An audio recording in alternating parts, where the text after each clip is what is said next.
With the imminent release of Deltarune's 3rd and 4th chapters, or perhaps by the time this video comes out, the chapters will have already released, I don't know, I felt it was only fair to go through the entire history of Undertale and Deltarune. Now, it should be noted that Toby Fox stated that Undertale and Deltarune are not in the same universe, but are stories in dimensions that run parallel to each other. So the history of Undertale and Deltarune are two different histories. But with at least one character that I know of, perhaps 2 or 3 likely being from the Undertale universe, it's only fair that I go ahead and explain some history regarding them to catch you all up. But how should I do this? How about I do it with a funny little timeline, something to match the spirit of the series we love so much. Find a comfy spot to park your lazy bones and let's begin. But first, welcome to the Amagi. Before we begin, only 25% of our viewers are subscribed, so if you're a fan of the video, please like and double check that you are subscribed. And with that out of the way, let's get into the video.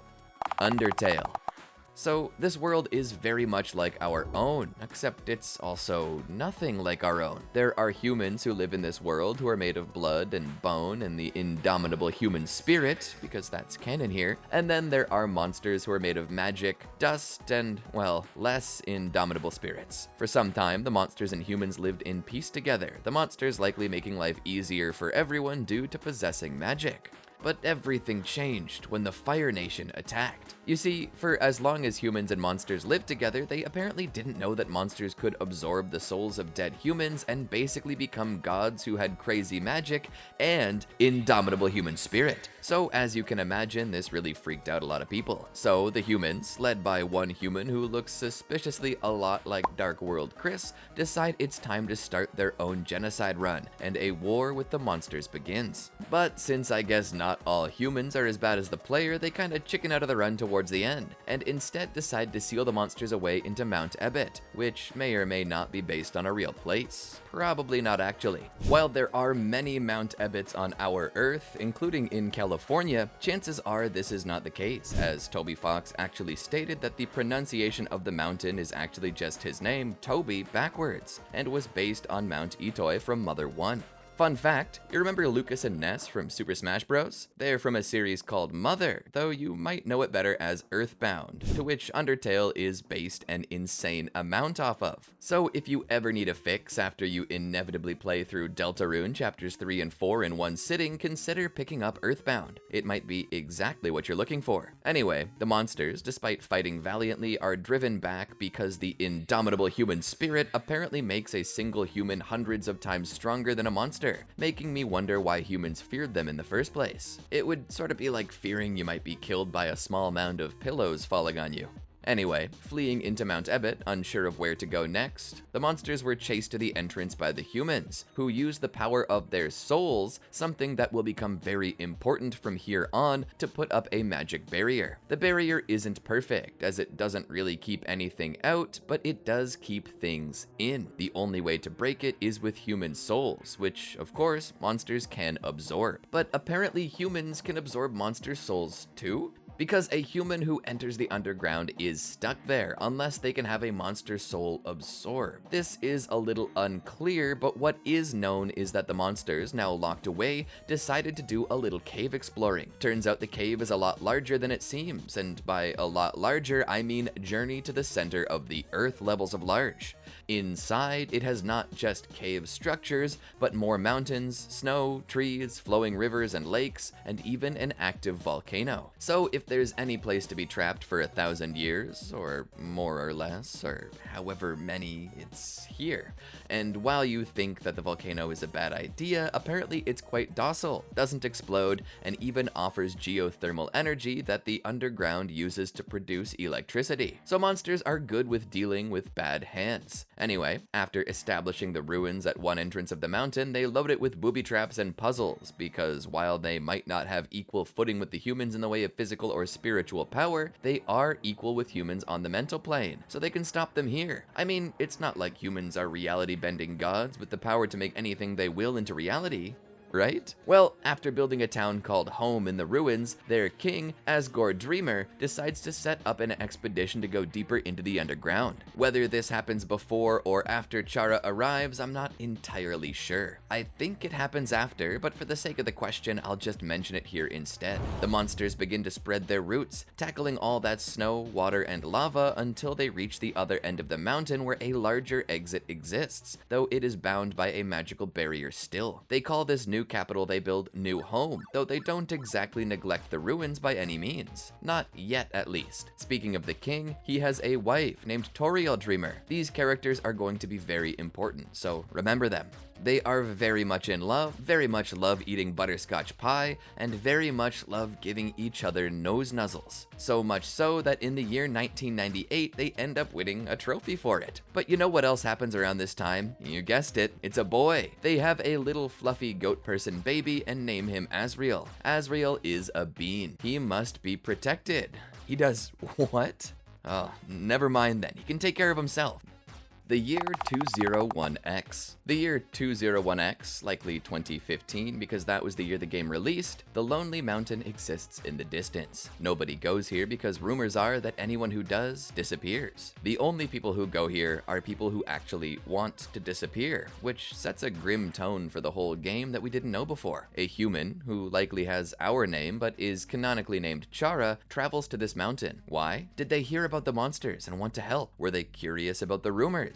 Did they want to rescue the people who went missing? Or is it just that Chara never fit in with humans and left for the mountains in hopes of disappearing? The answer is unknown, but what is known is that while entering the cave, Chara accidentally trips and falls into a deep hole, smacking every genocidal rock on the way down. Landing in a patch of buttercups, the flower, not the candy, Chara just sort of lays there until Best Boy finds them. Also, a slight thing to note right quick, Chara and Frisk are canonically androgynous and do not have a canon gender ever mentioned.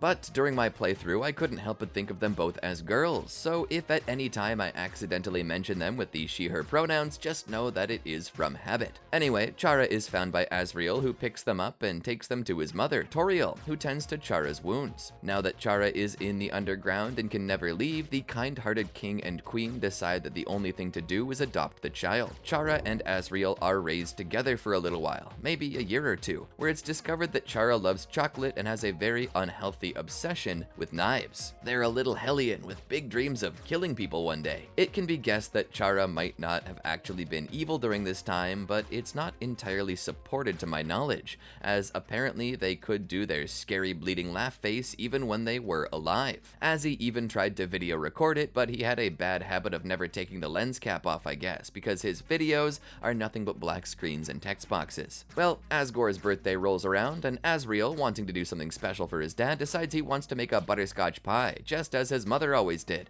and asks Chara to help. Well, the two misread the instructions, which ask them to add buttercups, as in the candy, but instead they add buttercup flowers, since they're so plenteous and likely are the only ones they ever hear talked about, since Asgore is really into botany. And if you're into botany, you'll know what Asgore is in for after eating this pie. According to the internet, buttercups are filled with ranitsulin, which is a toxic chemical that can cause blisters in and around the mouth and cause intense distress in the digestive tract. It's likely that Asgore suffered these two effects, although there is a third effect which he likely didn't ingest enough buttercup to experience, although it might come into play later, hint hint. After Asgore nearly kicks the bucket on his 11th birthday, Toriel is sure to give Chara and Asriel a taste of the belt, though Asgore plays it off as nothing. But it isn't nothing, it becomes something. Now, there's something important I left out for suspense, and definitely not because I forgot about it. It's called The Legend of the Deltarune. And before you ask, no, this is not connected to the game of the same name. Or is it? Well, according to the prophecy, it was said that an angel would descend from the surface into the underground. Method never explained. The prophecy depicted that the whole underground would go empty. Asgore and Toriel had built Chara up from the start, telling her that she was that angel and that she was going to destroy the barrier. Learning what the barrier was and about the power of determination within her heart, Chara set out to fulfill the prophecy, but she couldn't do it alone. So she commissioned her friend and adopted brother Asriel to help. What they did was considered something extreme, but it might have been the only plan they could think of, as the plan seemed to live long past them.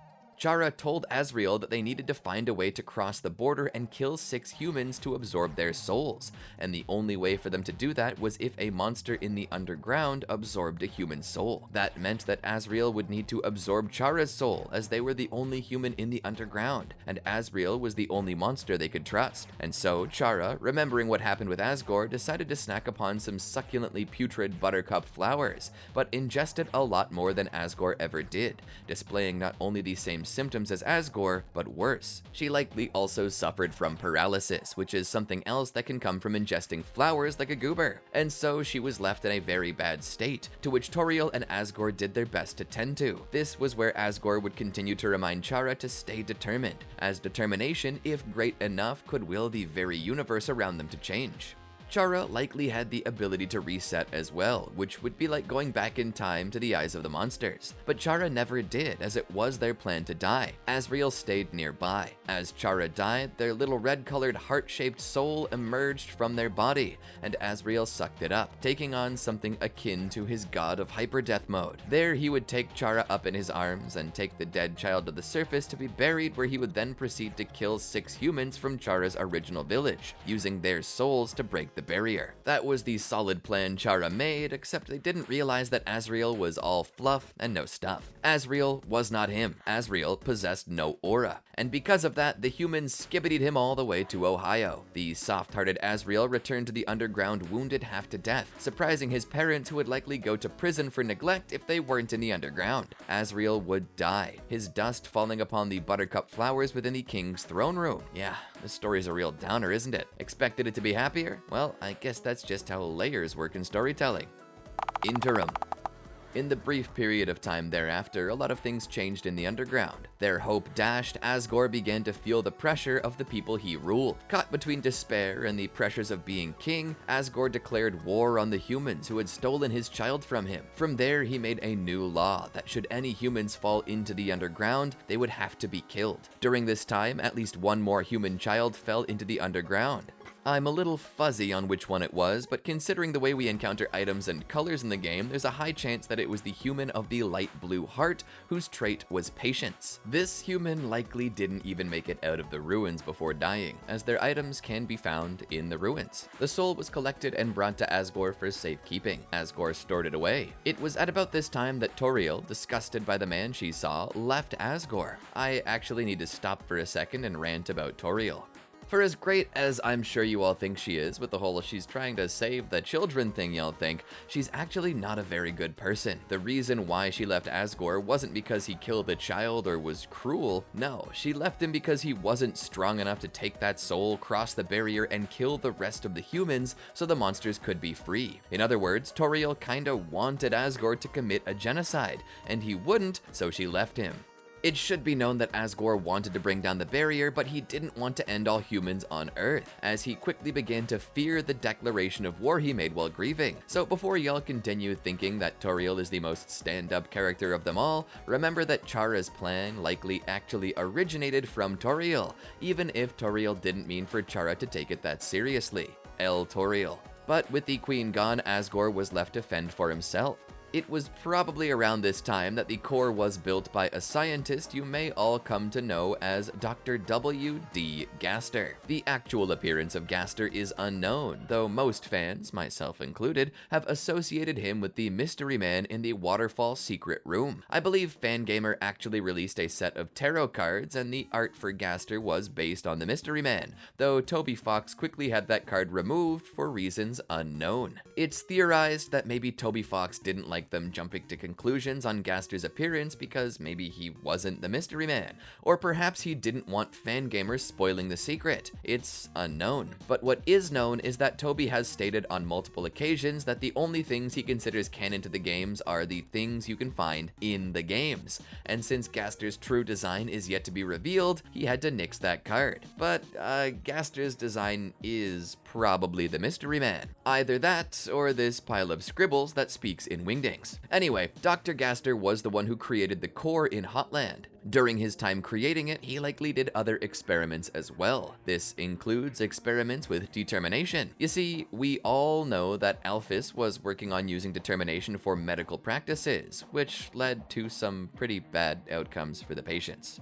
However, her work was likely off the coattails of Gaster, as we know that Alphys didn't become the head scientist in the underground until she built Metaton. And Metaton, before being a robot, was actually Napstablook's cousin, Hapstablook. And if you break into Hapstablook's home, you'll find diary entries, including the news that Shiren's sister fell down.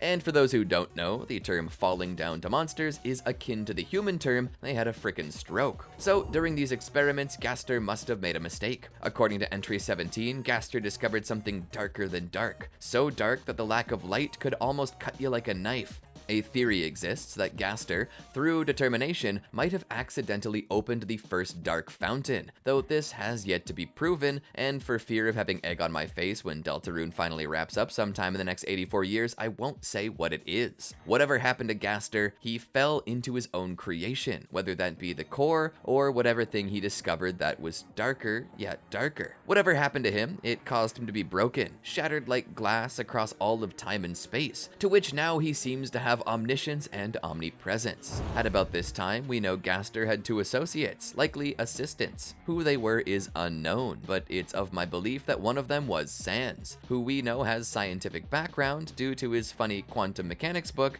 as well as his secret lab behind his house where he seems to be desperately trying to rebuild a machine. The second person is likely Alphys, as Sans and Alphys seem to know each other and have a slightly strained relationship. So Sans and Alphys are my candidates for Gaster's assistants. Anyway, once Gaster was out of the picture altogether, Alphys took over. She continued doing the best she could to make the underground a better place, but you know what they say, the path to hell is paved with good intentions. Alphys continued to recruit subjects to her determination experiment, promising that it would make the sick healthy again. Monsters, now having no other option for recovery, joined her. There, she began to administer doses of determination that she had extracted from some of the human souls, which seemed to give the monsters a fighting spirit, allowing them to will their bodies to heal. Everything was going well. Alphys even called the families of some of these monsters, saying they'd be ready to come home soon. That was until the amalgamation. Because monsters have less mass than humans, being comprised of 70% magic instead of water, they simply didn't have the physical makeup to survive that level of determination, and due to this, began to melt, yet still unable to die due to their determination. They all melted together, forming creatures that had memories from the past, but living in a continual fog and unending agony. Alphys, unable to admit what she had done, just sort of stopped answering calls and mail, and instead decided to binge anime, like any other responsible, intelligent being who just committed a crime against nature would do. She locked these amalgamates into a lab in her basement and forgot about them. But among the experiments she did, one could be considered her greatest blunder. You see, her curiosity got the better of her. She knew what happened to creatures like monsters who had determination in them. She knew the effects it had on living creatures and creatures with little mass. But what if she injected it into a thing that didn't have a soul but was alive and had mass? I don't know, like maybe a flower? Well, that's what she did. Asgore donated a flower from his garden that definitely didn't have any Azrael dust on it, and she injected it with determination. This is the birth of Flowey the Flower, an amalgamate of a resurrected Azrael whose consciousness had bonded to a buttercup flower. At first, Azrael admitted that he was scared, calling out for his parents, unable to grasp what he was. But as he began to warm up to his abilities, he found he could travel around. He tried reconnecting with his parents and even helping people in the underground, but despite doing the things he loved, helping the people he loved, he felt empty. His actions had no soul in them. Azrael had no soul. It's known that monster souls are made of love, peace, and chicken grease, with just a little bit of hope sprinkled in like the Colonel's secret recipe, but without a soul, Azrael had no access to the emotions that were contained in it. He had no hope, no love, and no compassion, only determination. And because of that, he began to grow bored of playing the nice way. For fun, he decided to just check out what might happen if he tried killing everyone instead. What would happen if he killed the same character over and over again in each subsequent playthrough? I think that's how the Goner Kid became how he is now, though that's just a theory. Finding it more fun to kill than to heal, he developed a new philosophy, excusing his crimes under the idea that nature was cruel and that it was kill or be killed. That's how Flowey became the way he was. Now, at some point, either shortly before, during, or after these things, 5 more humans after Patience fell into the underground, of which case our favorite fan character Clover was one. Now, I'm not gonna go into Undertale Yellow at all because it's not even official, let alone canon, but it is a fun game. Check it out if you haven't played it. In the end though, all the humans perished, their souls claimed by the king. But that's just the start of our story. The angel descends into the underground. Enter Frisk. Frisk is a silent being of a protagonist with no expressions, no text boxes or anything, perfectly imprintable to whoever the player is. Yet despite this, they do have a personality all of their own that develops, especially when we come to understand that we were never truly playing as Frisk as much as we're playing as Chara. We are Chara. Chara is whoever we are, and we're just possessing Frisk, kinda like how the player possesses Chris in Deltarune. I wonder if there's a correlation between these two.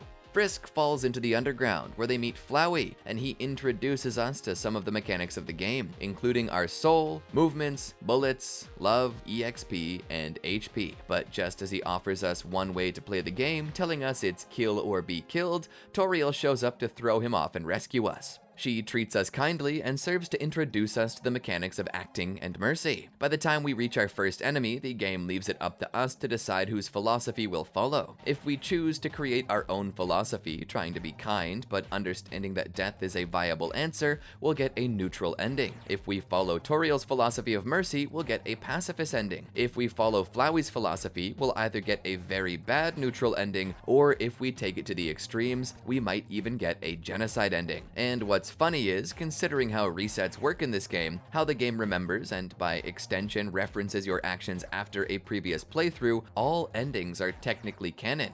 Well, as Frisk moves through the underground, they make their way to home in the ruins, where Toriel tries to basically kidnap us. She means well, but she's acting really get in the van, I've got candy to us. So I can't help but see that and the way she treated Asgore and say that she's got a hell of a lot of issues. But all the same, she means well and teaches us the value of kindness and love. The only way to play the game, in my opinion. The only way to play life, if you ask me. So I'll give her props for that. But anyway, after feeding you butterscotch pie and letting you sleep in a bed that is clearly not yours, you ask to leave and she's like, world's too dangerous for a little baby small like you. And she decides to try and destroy the only way out. And to be honest, if you realize that every other child who left the ruins inevitably died a horrible death, you can kinda see her point. But in the end, we, through the power of our determination, show her that we are capable. Now at this point, you can either spare Toriel or get a sneak attack in on her, which kills her. If you kill her, she's surprised at how callous you can be by letting her think she was in control until she let her guard down and got killed without hesitation. She begins to think she should have destroyed the path to the ruins, not to protect you, but everyone outside. But of course, that dialogue is only if you're a bad bean and decide to kill her even though you don't have to. Regardless of what you do, Flowey has some choice words for you, either commending or condemning you. Not that his opinion really matters. Dumb flower. Moving into Snowdin, you encounter Sans for the first time, a jovial comedian who also seems to be standing on business. Like, he'll joke about killing you, and then he'll not joke about killing you. So mind your P's and Q's around Mr. Undertale himself. We meet Papyrus, and he seems to be the more serious of the two, despite serving as more comedy relief than even Sans. He sets up puzzles for us to solve, hoping to catch us so we can join his friend Undyne in the Royal Guard, to which he has trained his whole life for. But they don't work out, with us either breezing through them or ignoring them entirely depending on whether we're pacifist or genocide. Once we reach Snowdin, we're forced to battle Papyrus. Papyrus happens to be the monster most people blame for ending their genocide route because he's just too wholesome to kill. But if you do manage to kill him, the game obviously changes for you. You don't see Sans anymore as he's pretty much through with you, despite the fact Pap seems to maintain that you're a good human even to his dying breath.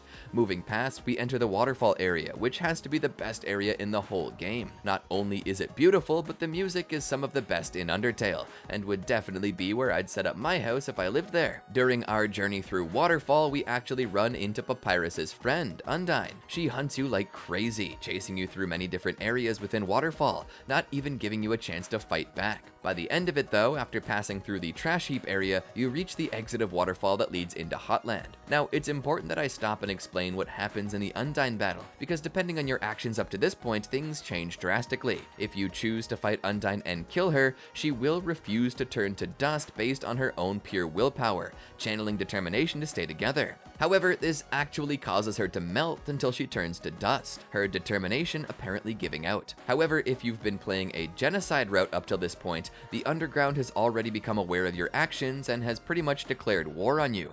Undyne tells King Asgore to absorb the souls to fight you, though he never does. Then, all the monsters watching your fight with Undyne cry out as one to help her. As you kill her and she begins to turn to dust, the power of those who she's defending gives her even greater determination, and instead of melting, Undyne actually transforms into a new, more powerful variant of herself, called Undyne the Undying. This is known to be one of the hardest boss battles in the entire game, but you defeat her anyway, and she still melts, but this time she does so with a smile on her face, beaming brightly, glad that you will get your comeuppance one day. But all these things only count if you're not trying a pacifist route. If you're doing the pacifism route, you can actually choose to flee from Undyne entirely, refusing to fight her. Chasing you into the Hotland, it's suggested that when she collapses from the heat that you give her some water from the nearby water cooler, and if you don't, you're locked out of the true pacifist ending. Yeah, Mercy has to go that hard to get the best ending. Through Hotland, you continue on until you reach Alphys's lab, where Alphys doesn't seem to get in your way too much. More a thinker than a fighter, she instead just talks your ear off about her interests until you escape. However, what she does do is accidentally release Metaton, whose prime prerogative is to actually exterminate humans, meaning you. And so you spend the next hour or so dealing with Metaton, who is equal parts Terminator and television host megastar. In the end, you confront Metaton in the core, where he televises his fight with you, hoping to get high ratings. Switching to his flashy EX transformation, the battle begins. Now you can play this the easy way, or you can play it the superstar way. If you want pacifist, you gotta go superstar. In the pacifist battle, you have to do a certain mix of attacks, getting attacked and performing acts to boost ratings until Metaton eventually feels bad about the idea of absorbing your soul and leaving the Underground to go worldwide. In the end, Metaton will let you go before succumbing to a power drain that shuts them down. That is, unless you're doing genocide. If you're doing genocide, things are far more dire, and Metaton reveals that he's been hiding his secret transformation just to kill you, and transforms into his Neo form. If you're expecting this to be a hard battle though, it's not, and you easily kill him. Moving past this battle, you enter the capital city of the Underground. Here is where we face the most changes. While in New Home, you can find Chara's old room, where you may retrieve a locket and a real knife. The funny thing about the real knife is that it actually has the ability to make almost any enemy spareable, as if the game is trying one last time to pull you out of the genocide route. But you've already come this far, and I doubt you're gonna stop now. While in New Home, Frisk actually begins to gain text boxes to which they can actually speak and narrate, but it isn't Frisk talking anymore, it's Chara. As Chara moves closer to the king, Flowey will stop Chara to talk about how great it is to have them back, and that they're going to have fun for eternity, or so he thought. Flowey doesn't realize yet that he too is on the menu. Only after Chara displays the intent to kill him does he flee from us. If you're on pacifist or neutral though, you actually will meet other monsters who will explain the story behind the king for you, trying to make you reconsider the idea of killing King Asgore, as if you needed to convince a pacifist not to kill. Regardless of which path you've chosen, you reach the Hall of Judgment, where Sans is waiting for you. As it turns out, he has deep knowledge of you, your abilities, and what you really are. If you've spared even one enemy during your playthrough, Sans will not harm you and let you pass by, though not to say he forgives you if you killed Papyrus. However, if you've killed everything in the Underground you could, Sans will tell you how he made a promise to Toriel not to kill you, and how he tried really hard to keep this promise, but now he's throwing honesty out the window and plans to send your ass back to the start of the game. And trust me, for many a player, he actually does this. That is, unless you're a Chad like me and actually defeated Sans. Yeah, I did it, and it only took me 4 months. Impressed? I thought you might be.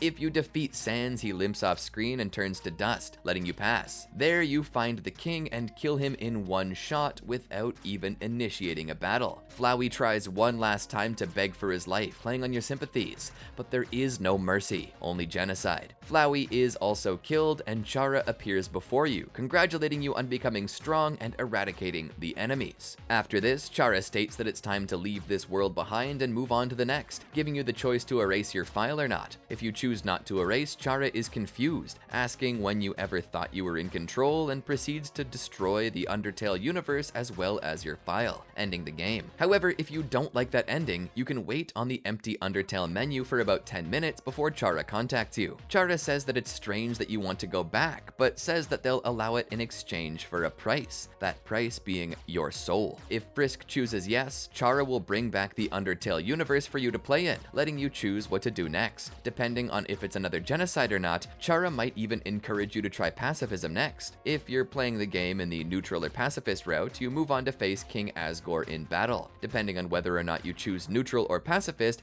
Asgore may or may not survive.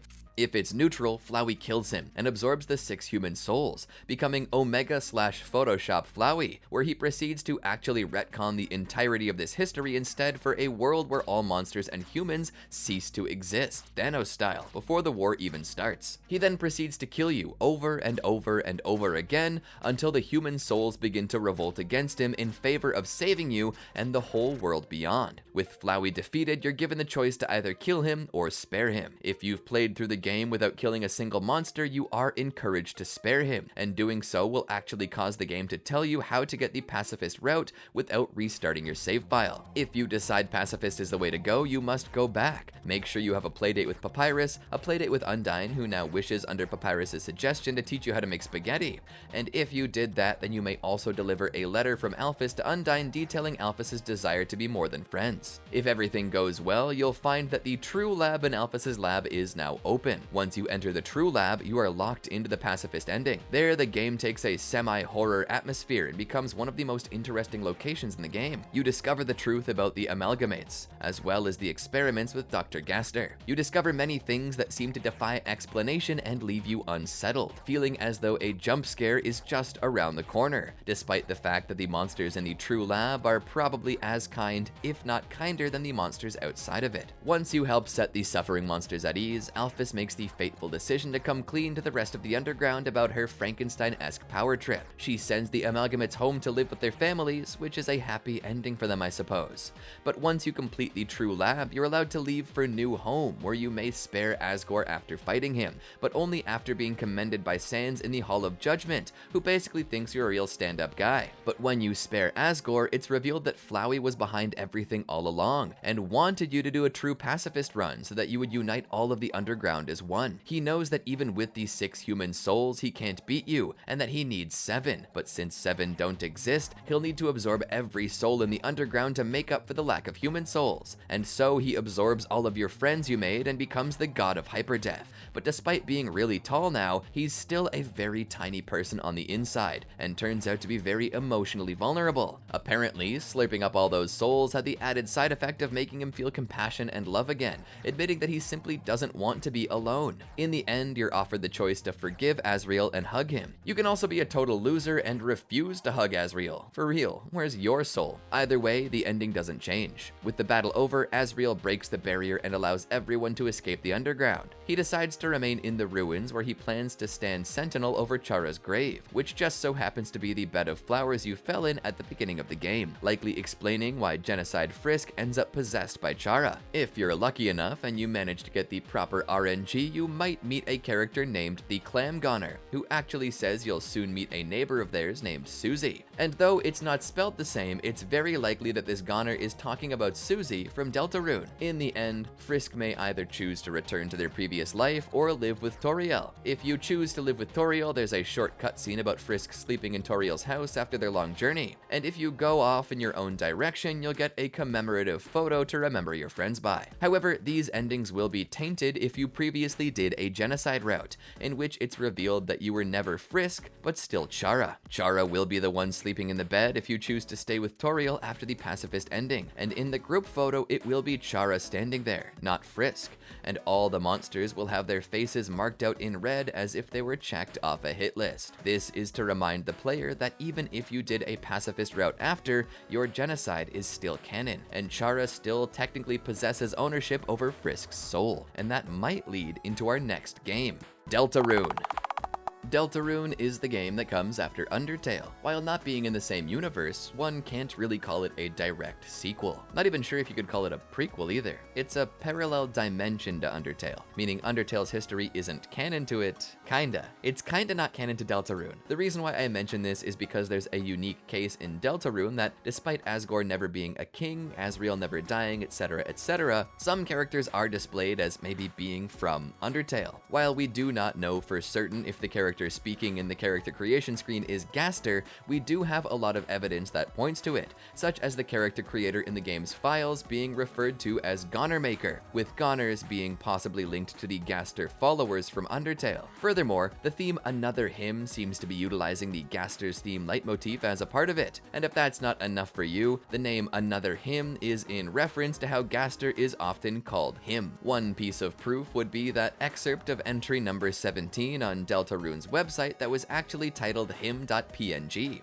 Furthermore, the fact that the narrator helping us create our character is speaking in all caps also points to Gaster, as Gaster so far has been displayed as using all caps to speak and refusing to utilize contractions, which the narrator doesn't. But as we make this character, another hint to Gaster is the secret shelter you can find in Hometown that actually plays the garbage noise from entry 17 and your Dark World cell phone, simply slowed down 666 times, which happens to be a number associated with Gaster and his stats. So there's a high chance that Gaster may or may not be the same in Deltarune as he was in Undertale, but the question is, who hijacked the connection to the player from Gaster? At the end, a new font is seen as the music ends and our Goner is thrown away. There are so many theories. Who could have wanted us to play as Chris instead of our own character? Who is Chris? What's the significance of it? This is all in the realm of theories. It could have to do with December Holiday, a character in Deltarune who's been missing for quite some time. It could have to do with Chara, since if Gaster is the same, maybe Chara still exists too, and has control over Frisk's soul, which means they can put it into whatever body they want. That would make sense too, as you're playing as the human adopted by the Dreamers and raised with Asriel. If we're not actually being controlled by Chara, we are at least playing as this universe's version of them in the form of Chris. But I digress. This is many of the questions that crop up in the Deltarune timeline that we can't really solve without a little bit of theorizing. But that's all the reason why I feel it's important to understand Undertale as well as Deltarune's timelines together, because without them, we could be missing some important information designed to reward players who have at least watched Toby Fox's previous works. But all that being said, let's begin the Deltarune timeline. Another Hymn. The game starts out quite meta, letting us begin by creating our own character in the Gonermaker. Where this takes place within the timeline is a question, as it insinuates that maybe we existed before Chris did, or maybe that we were stolen from our original vessel and put inside of Chris. It's quite the question, but since it's at the beginning of the game, I will treat it as such. We are given a questionnaire and offered the chance to use limited customizations to create our own human character, ranging from the type of shirt we have to the type of hair, if any, we want. We give it a gift, which would be something that seems to be a personality trait, and then are asked what we think about it, told that it will not hear. Regardless of what we choose, the game chunks our creation anyway, as the narrator informs us that we're named Chris, and this is where the game begins. Before the beginning. Chris Dreamer is a human, but I doubt you needed me to tell you this. What's different about Chris is that they seem to be the only human in Hometown. Who Chris's original family was, we do not know, and even Chris might not know. We're told that they were adopted quite a few years ago by the Dreamers, who continually borrowed a book from the library about how to take care of a human. Within the book is a picture of humans, but whenever Chris sees this image, they close the book without the player's consent, hinting that it might be Chris's family. How Chris would know them, I don't know, since Chris didn't even recognize that they were a human until after their horns didn't grow in. So for some time, Chris assumed that they were the same species as the Dreamers. So either it's a continuity error, or Toby's trying to say something very specific. During their young life, our silent protagonist was a real hellion, liking to play pranks on people, specifically their childhood friend, Noelle Holiday. Noelle comes from a well-to-do family, the daughter of one of Asgore's college friends, and apparently a very important woman, hinted to be the mayor of Hometown. Noelle has a sister named December Des Holiday, who was pretty much her best friend. She was a tough girl who enjoyed scary movies and things, which kind of got Noelle attached to things that frighten her, because she seems to have a bit of a complex within her that she likes to be vulnerable so people will care for her. Kinda explains why she crushes on Susie, the scariest girl in class. Chris liked to play pranks on Noelle, such as shaking the seats on the Ferris wheel and even telling Noelle that there were humans living under her bed to scare her. That one got Chris's ears slapped back by Des. Along with Chris was always Asriel, who was just a little older than Chris was. Asriel had a bit of a charisma about him, being the very definition of good boy, in that he had a massive guilt complex, even going so far as to confess to the priest his sin of killing Yoshi in Super Mario World.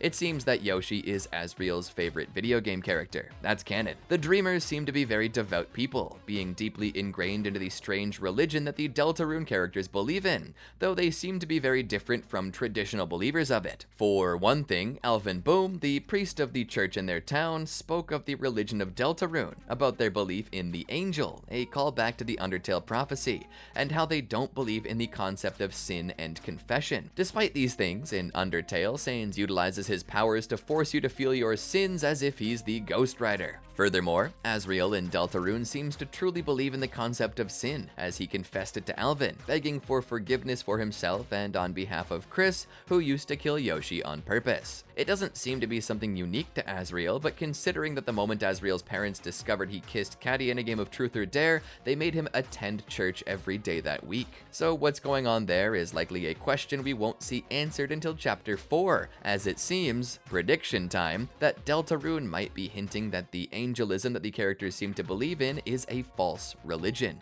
And considering that Chris is supposed to banish the angels' heaven as per the Deltarune prophecy, it seems as though it's setting up angelism to actually be an apocalyptic cult worshipping a titan or something worse that is actually attempting to end the world. This is one reason why people believe that Alvin might be the knight, but that's unconfirmed. Let's continue with the story. As it seems, Asriel and Des may have been closer than it seemed, as Des was known to wear Asriel's jacket, and when they were playing in the woods behind the cemetery and everyone left Noelle behind, Des comforted Noelle by giving her the jacket. So it makes me think that maybe at some point Asriel and Des had a thing for each other, but that's just a theory. What is known is that at some point in time, under circumstances we don't know, Des went missing. She was nowhere to be found. At around this same time, Asgore was removed from his position as the chief of police, Undyne replacing him. The reason is unconfirmed, but it's likely due to his ineffectiveness in finding or saving December Holiday. Whether because of this or something else, Asgore's relationship with Toriel fell through and the two divorced. Asriel would move off to college and Chris would be left in a broken home with only their mother. Now that I'm thinking about it, if Chris really is messed up, maybe they have a reason to be.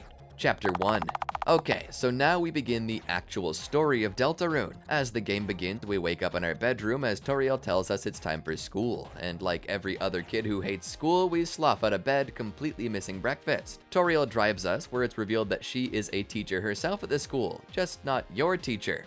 You go to class where Alphys is the teacher, and she informs you that they're doing group projects. Despite that, everyone's already taken, even our boy Jockington. Since nobody's open, Chris gets inevitably paired up with the notorious school bully, Susie. When there's no chalk to be seen on the chalkboard, Alphys sends you and Susie to collect more from the storage room. Turns out Susie's addicted to eating chalk for some reason, and threatens to murder you for not doing anything. Getting to the storage room, you open the door to find a portal to hell. It's mandated that every public school have one built in. Susie, despite being the tough girl, decides she doesn't want to go in alone and forces you to follow her in despite your apprehension. Entering in though, it's discovered that there's a thing known as a dark fountain, which essentially turns the closet into Alice in Wonderland. There you meet a little floof who looks a sus amount like Asriel, whose name is an anagram of Asriel, Ralsei. He informs you of the prophecy that a human, a monster, and a prince from the dark would join forces to stop the roaring and banish the angels' heaven. Essentially, the more the dark fountains open up, the closer the world comes to ending. It just so happens that a new dark fountain has opened to the east and is threatening to destroy the balance between light and dark. It's the trio's job to close the dark fountain and save the world. However, not everyone wants to allow this to happen. You see, the dark fountain gave life to the world around it, and by destroying the dark fountain you'll find in the Card Kingdom, you essentially end the lives of everyone in the Card Kingdom. So the unfortunate part is that to save one world, you must sacrifice another, though this is not yet apparent. It does, however, blur the line between good and evil, bringing an intense gray area where both Chris, Ralsei, Susie, and even the bad guys exist. On their way to the castle, they meet Lancer, the son of the King of Spades. He's a very funny character and a poor villain, being mostly a bully but lacking all intimidation and competency. However, the goody two-shoes nature of Ralse pisses Susie off, so she decides to jump ship and work with Lancer instead.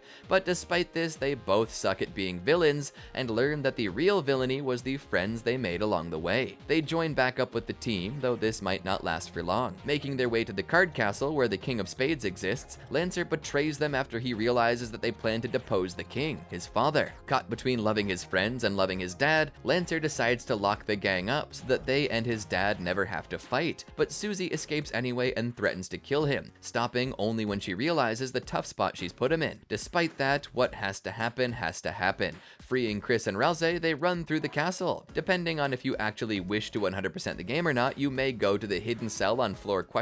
Where they will meet Javil, a villain who is locked up, deemed too crazy even for the King of Spades. He tells you how to unlock his cage. Going back to Seem, pronounced Sham, he tells you that he and Javil were once friends, but at some point in time Javil got mixed up with someone else and ended up losing his mind, viewing all of reality as just a game. This could actually be a reference to Javil perhaps becoming aware of the fourth wall. He tells you how to unlock the cell with all the key fragments, and once you collect them and repair the key, you may head back and defeat Javil to receive a piece of a dark crystal. It's unknown what its function is, but whatever it is, it seems important. Eventually, you face the king, who seems to be more cruel than he appears, even threatening to kill his own son by dropping him off of a cliff, though he later reneges on this, saying it was just a bluff, and that Lancer actually bounces off the ground like a ball when you drop him, meaning the king never meant it literally. Despite that, he still tries to kill you, even tricking you and taking advantage of your kindness. Depending upon whether you spared everyone or not, the ending might change. You might be able to defeat King somewhat on your own, or maybe if you didn't kill anyone, you'll instead find that the kingdom is revolting against King, making his son Lancer the new king. King of Spades is imprisoned. Ralse thanks you for your help and allows you and Susie to close the dark fountain. When you do, you wake up in the abandoned classroom, surrounded by toys. Susie remarks on how awesome that acid trip of an adventure was and can't help but want to go back. However, it is late, and Toriel is about to blow a gasket waiting for you to get home. So you head for the house where you're congratulated for making a friend,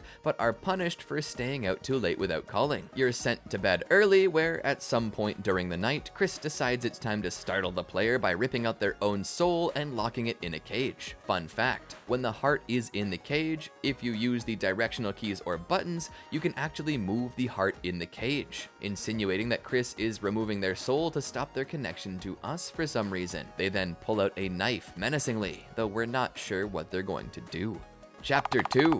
The day after this, Chris wakes up and it's revealed that Chris simply ate the pie Toriel had made, or so we assume. Toriel is angered at us and wakes us up to bless us out, but instead settles on taking us to school. When we get to school, apparently Chris is still tired and sleeps through most of it. Alphys reveals that this isn't unusual, but that we normally at least make it halfway through, and asks if we're okay. We're not, but we say that we are. It's pretty tiring ripping out your soul at night. Hard to sleep when you're hollow like an empty peanut shell. You ever get those disappointing peanuts? You crack them open and there's nothing inside? Okay, back on topic. Sheesh. Once we're out of class, Susie demands that we go back to the dark world, despite the fact that we have a project to complete together. As we get ready to go back to the dark world, Noelle shows up and asks what we're doing. Susie says nothing in an awkward way, and we simply say we're going to play in the closet together. I can only imagine what's going through Noelle's mind when we say that. Noelle tells us that when we're done, we should come to the library's computer room to work on our projects together. We agree to it and then swan dive like Nacho Libre into the dark world, which is now named apparently after the player, despite Ralse not knowing about the player.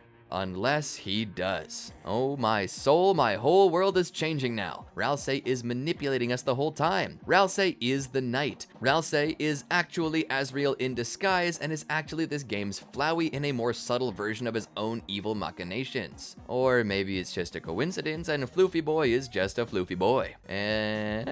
Also, something I totally didn't forget to mention earlier was about the knight. According to King, the knight is a mysterious being who is later revealed to to be a lightener who uses the power of determination to open dark fountains. Why the knight is doing this, who the knight is unknown, but whatever it is, they wish to see the world burn, apparently. After gathering up all the toys from the abandoned classroom, Chris returns to the closet and drops the items off. These toys come back to life and take the form of the Darkners from Card Kingdom. Ralsei also shows us around the castle, showing he's left rooms for us if we ever decide to live there. Despite that, nothing new happens, so Ralsei banishes us from the Dark World until we finish our project. Despite that, it doesn't stop us from stumbling onto a new one in the library. Trying to meet up with Noelle and Birdly in the computer lab, we discover that it's become the path to a dark world called Cyberworld, using computers as its main theme. Ralsei catches up with us, and we quickly discover that Noelle is here too, as she's then captured by the new villain, Queen, who appears to have a prior relationship with the King of Spades as the mother of Lancer, though they do seem to be separated now. On the surface, this likely is a reference to Asgore and Toriel, though on a more deep level, it could simply be a reference as to how computers always seem to have solitaire. But anyway, we chase after Queen and end up facing Birdly, who's thrown in with Queen to build some smartopia where everyone's a genius, with Noelle being the object of affection he's building this place for. We fight Birdly on this sort of roller coaster thing and defeat him, but not before we ourselves are thrown from our carts by the unfinished track. Landing in the trash area, we decide to head forward where our group splits up, hoping to find Noelle again. Susie decides to go with Ralsei, and we go by ourselves. Not long after though, we meet up with Noelle, who has escaped Queen for the time being. That's when we're introduced to something interesting. In Chapter 1, we did not have a genocide route like in Undertale. That was intentional. However, in Chapter 2, we actually do have something. It's called the Weird Route, though fans likely know it better by the name we gave it, Snowgrave. But I'll talk about Snowgrave later. For now, we travel about Cyberworld, where we face many of its denizens, such as Sweet Cap'n Cakes, 3 music-based machines who are really into making new tunes, though it's been outlawed by Queen, who refuses to let people be themselves in preference to only doing the things that make her happy. After this, we end up making a truce with Queen in an effort to help her find Noelle, though we're not letting her know that we actually have her in our party. And due to Noelle wearing a box as a disguise, Queen's facial recognition software can't detect her. We end up driving Queen's limousine, where we're sent on task to collect the banana for Queen. Your wish is my command, milady. Potassium. During a traffic pileup though, Chris is sent out to try and find a way to clear the road, where they find Spamton living in a dumpster. Spamton is a quirky little ad bot that seems to have been infected with a virus and now asks us to click on his hyperlink block for some free Chromer. I'm sure you're all familiar with spam emails. Anyway, he tries to get Chris to make a deal with him, but the only way to properly spare him is to keep making him talk about his deals but never give him money. He says this is because the passion he loves is not in having money,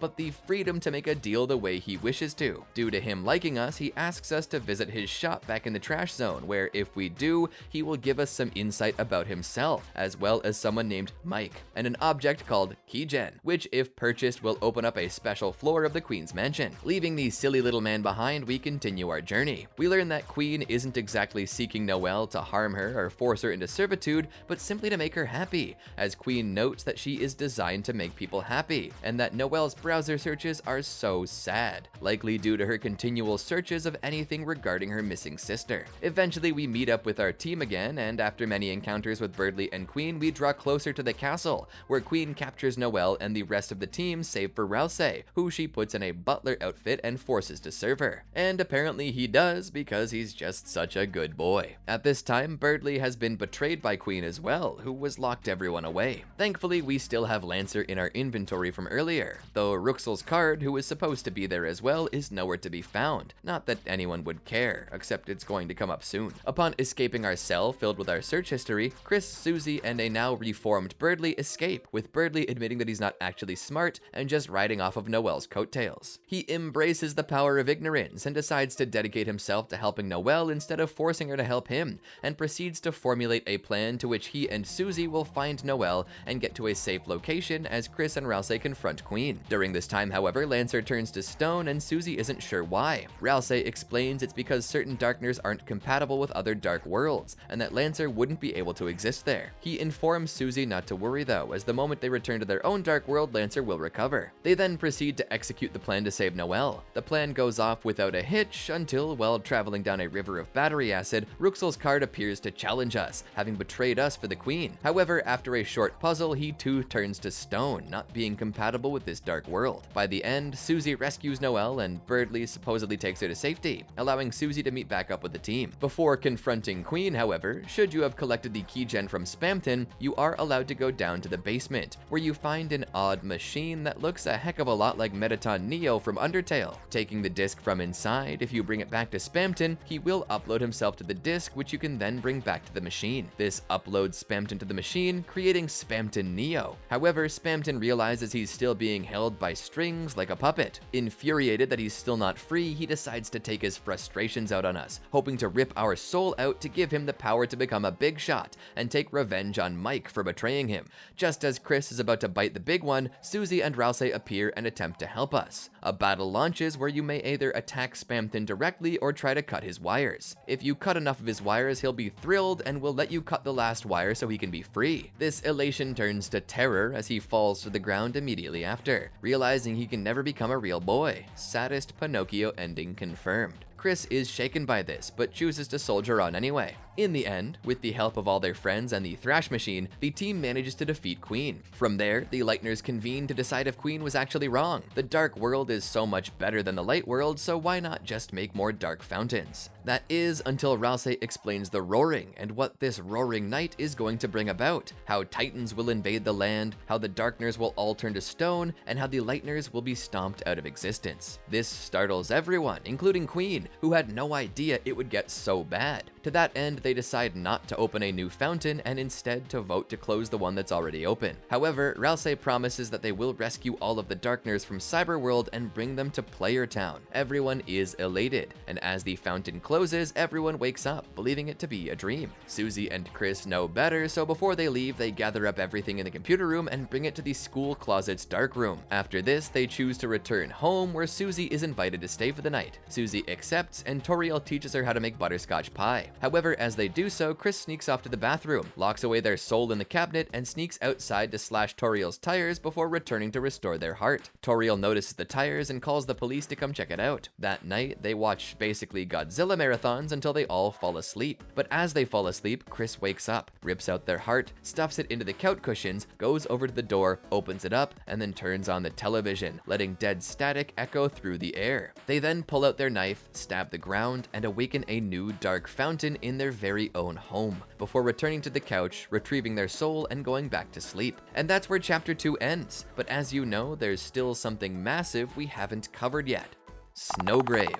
The weird route is something as dark, or in a way, perhaps even more dark than the genocide route in Undertale, as we are not only wiping out the people of Cyberworld, we're forcing Noelle to do it through manipulation and intimidation, using all the tools that the scariest monsters of all, us, have in our tool belt. The story diverts from the standard route when we split from the fun gang and end up in Noelle's party. It's through this that we discover that Noelle's blizzard magic is able to not just scare off enemies, but freeze them to death too. The inner genocidal maniac surfaces, and we begin to convince Noelle that this is just like her favorite RPG. She must kill characters to grow stronger. She begins to follow our orders. She freezes puzzles and begins to gain confidence. However, an Addison tries to sell us a freeze ring to increase our power. Chris tells Noelle to get it, but Noelle says she doesn't have the money. Once more, Chris tells her to get it, but Noelle doesn't understand, wondering if Chris is asking her to steal it. Finally, we command her to get it. The screen goes dark, and Noelle ends up with the freeze ring, not knowing how she got it. Presumably, she killed the Addison and simply blacked out. We continue our killing spree until we reach Spamton, who offers the next item, the Thorn Ring, which allows her to access stronger magic at lower TP cost,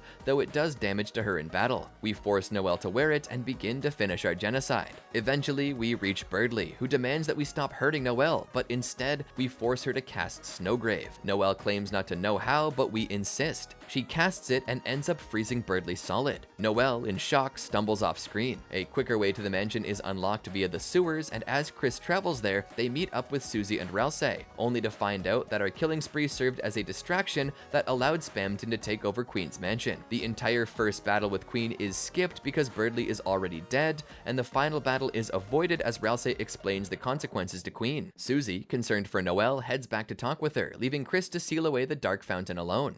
As Chris begins to do so, they're attacked by Spamton Neo, who accuses Chris of betraying him, trying to destroy the fountain just as he has become a big shot. A battle ensues, and as the battle goes on, it becomes obvious that we can't beat Spamton alone. We begin to call out for Susie, for Ralsei, but nobody came. Spamton chastises us for being such a sicko, saying who would ever come to rescue a monster like us. It's then that we whisper Noel's name, and the room becomes noticeably colder. He's killed off screen by something making the same sound as Noel's attacks, and we proceed to close the dark fountain. Everyone wakes up in the light world, except for Birdly. Noel notices it, but dismisses it and leaves. We follow her to the hospital, where her father, Rudy, is sick. However, as Noel leaves the room, Chris follows, leaving Susie to have a private conversation with Rudy. Chris proceeds to intimidate Noel, reading her mind, informing her that her nightmare was not a dream, it was real, scaring her half to death.